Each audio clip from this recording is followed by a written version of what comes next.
Proyecto Integrador de Saberes.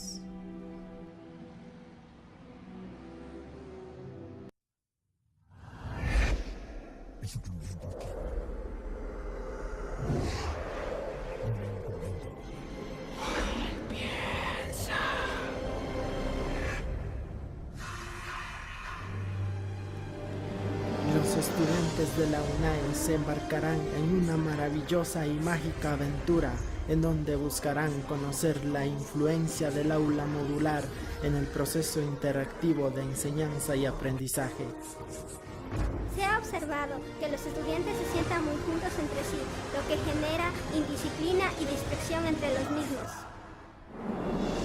Para eso, enfrentarán muchas batallas contra el Señor Tenebroso y todas las fuerzas del mal. ¿Y las encuestas? Se debe estudiar el espacio y los elementos físicos del aula. ¿Crees que importa? Para el mismo se guiará en los estándares de calidad educativa. ¡Diablos! En referencia a las normativas del aula modular. ¡Corra! Hay que salvar el ciclo. ¿Tú piensas con qué política pública se relaciona? ¿Y si no me acuerdo? Infraestructura, tonto.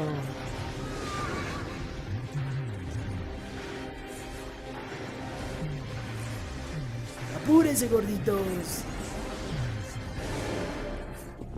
Vamos todos con fe, que la Apolo nos espera. ¡Claro que sí!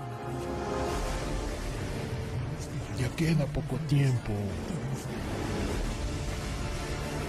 Oh, no.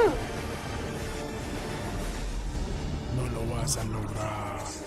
¡Cállate! Sí lo lograremos, con la ayuda de la Apolo. Todo esto y mucho más próximamente en los auditorios de la UNAE.